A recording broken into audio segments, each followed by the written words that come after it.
Namaste and welcome to class. Thank you for sitting with me in full presence.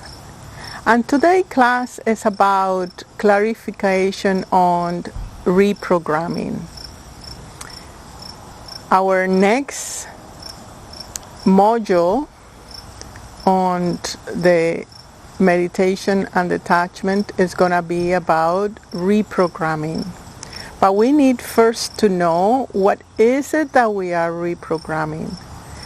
And the module that we are having now on surrendering control brought beautiful awareness in all of you. And I appreciate all the homework that you have sent in to me, either through the little homeworks I put in the YouTube videos or actually parts of the homework on the course of surrendering control. And that is such an important step, because the first thing you need to know is what is it that you are reprogramming. So what is in this context reprogramming is to acknowledge that there are certain concepts, beliefs and values that are obsolete or are against the natural flow of life, the natural law of life. In order to know which are the unnatural things, we need to review what is it that you have adopted as a false self. What is it that you identify with, and what is that cycle that creates the sense of Maya, the sense of illusion, and that you think is so real, right? Because you feel it, you think about it. And the other aspect I want to talk about is how to get out of the loop, because it's a very simple thing, and if you understand this, then the reprogramming can be successful. So reprogramming is to reorganize the information that you have accumulated through all your experiences and put it in alignment or in a harmonization with the flow of your higher self, with what you clearly and in awareness know why you are here for. So the program is really a word that I am using in order to for your mind to have some kind of content, but it's not about changing from one program to another program. That needs to be clear, right? It's not something that we're going to hypnotize you or make you believe in something else, or that you need to change this belief system for other belief system, or some values for other values. Not at all. The program is about emerging through the tools and the techniques to allow that emerging of your natural self is there. So more than reprogramming is rediscover. But you need to make the nervous system and the nadis and the chakra system somehow to vibrate with the natural state at the frequency and level that you are. So with that, we apply the tools and we apply the different techniques and knowledge that you need in order to reset yourself. Now, your homework have been very good. I'm really happy with your homework. Your awareness about the loops, the loops of your Maya, that the top of the loops, it gives you some sense of exaltation, and the lower part of the loop make you feel gloomy and deflated and so on. So I have here a few examples that it will be enriching, I think, for any listener that I'm sure you relate, because it's not only to one person, it's common to everybody. Everybody have a coping mechanism not to be authentic 100%, and not to be in alignment with their higher self. That's why we're here. We are here to purify it and to awake, to make ourselves fully aware of who we are. So I want to give the example of the loop. We have studied this is just this circle that goes on and on and on, and you get trapped in it. So the top we have saying is the exaltation. What it means by that is that you feel in charge, you feel powerful, even if you are suffering, right? Even if you're, let's say, if you're wanting revenge, or you want something, you have some kind of tyranny, inside. Yes, I can do it. I can make it happen. I have to work hard. I need to be perfect, and I am perfect. This is magnificent. The example here is, it says, well, a sense of strength with knowing how to use prana for my purpose. That is very interesting. The use of prana, use for our own purpose. It gives me a sense of controlling my life the way I want. Control if by giving. I have a sense of recognition of myself because I give. It creates confusion of sense of giving and receiving, and not contacting the pain of isolation. It creates distraction for others by not showing my vulnerability and the helplessness of my heart. Also, it doesn't not allow the impulse of being in the big heart, in the compassion,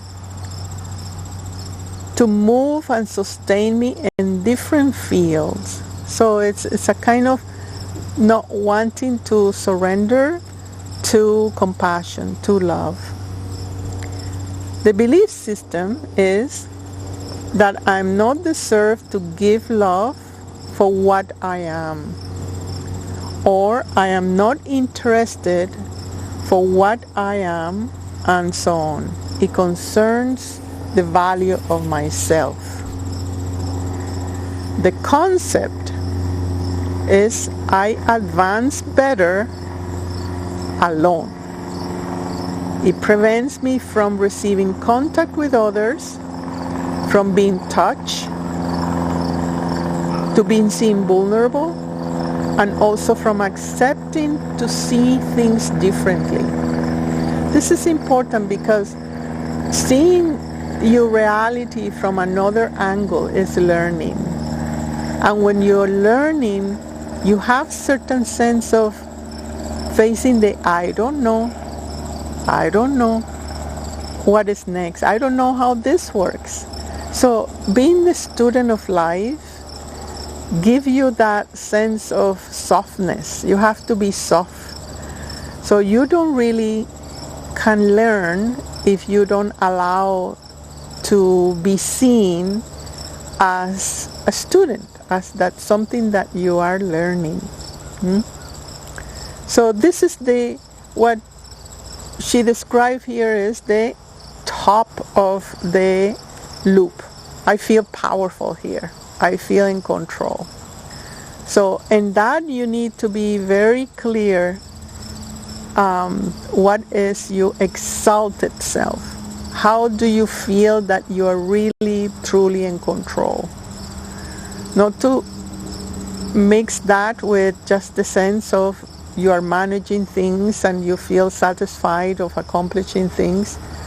And here is in the subconscious where you are using that sense of prana, that sense of life, for your advantage, not to be seen learning, as in this example, right?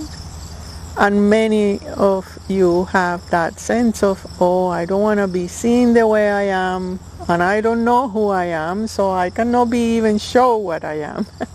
Right? It become a vicious circle. And then I want to give example of the lower part, which is a sense of submissiveness, a sense of the fleet itself. And that the fleet itself, then it have some examples here. Freezing myself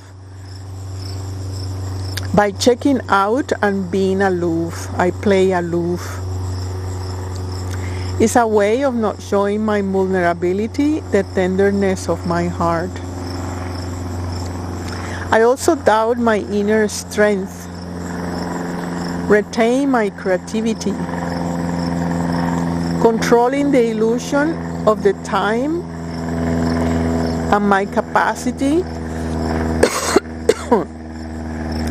to realize a long-term project or any project, but internally the self nourished by the contact with my essence and my wisdom.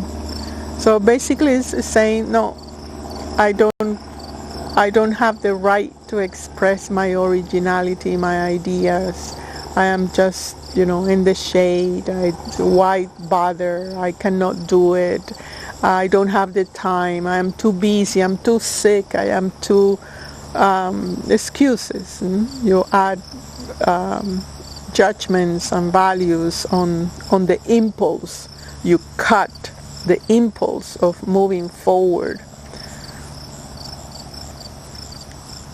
The other aspect she described is wanting to get security from the external world, for having sense of recognition, values, and self-esteem.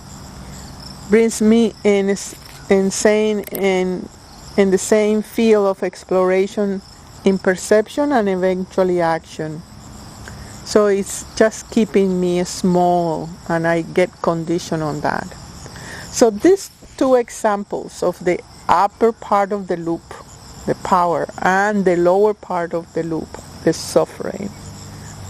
Both are suffering, and both are recycling prana in a loop. The way to get out of that loop is, number one, witnessing.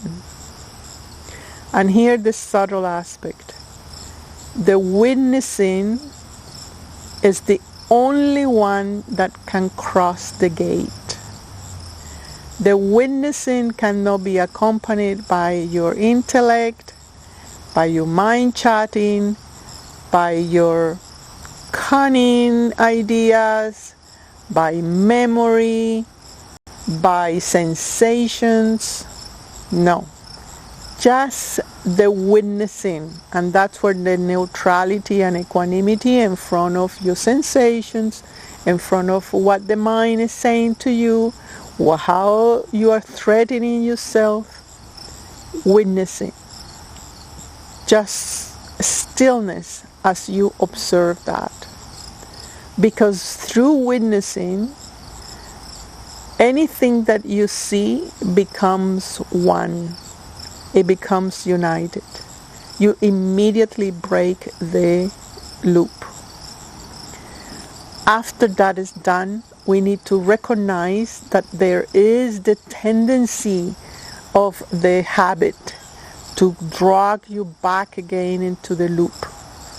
And for that is where the tools of meditation and breath and intention and relaxation comes into play as a way of reorganizing the flow of prana in your nervous system so you can respond differently. You can perceive yourself from a different angle. And the third thing is to acknowledge that you are not doing the work. is the prana, is the natural intelligence of life, the very Shakti, the very force of life, that it will organize your information very precise, very perfectly, in accordance to where you are, what you need, and not what you want. That is important. Life doesn't give you what you want, but what you need. If you need a challenge in order to learn something, it will give you the challenge. So you surrender and accept that as the most precious gift. So with that trust, you don't need to do much. Just a simple witnessing. Just a simple witnessing. Subtle. Not to say next immediately, oh, now I need just to witness. No. You just observe and let go. Let go of that. So with this process, the idea is that you get very clear about your loops. Very clear. We have opened the space and processes and exercises and energy to circulate more tangible for you your loops. Now the wire is alive. And now is the time where you can sit and say, okay, this is just an example of my loop. This is not me.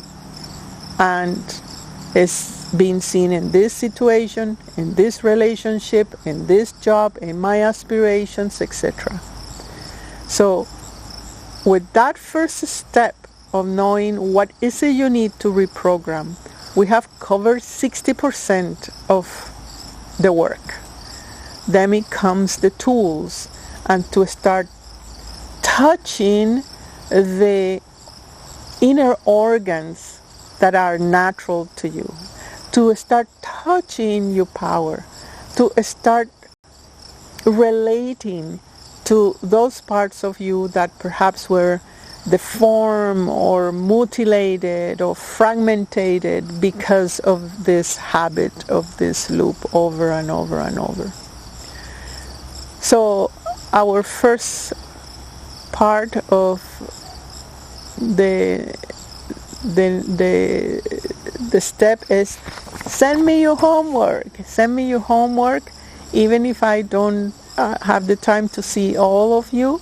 At least you have sit and say, okay, this is the higher part of the loop, this is the lower part of the loop, this is my position, this is how I feel conditioned. You have a whole bunch of questions there in your videos and in your course. So I hope this is helpful, and thank you again for sitting with me, and I'll see you in our next class. Bye for now. Namaste.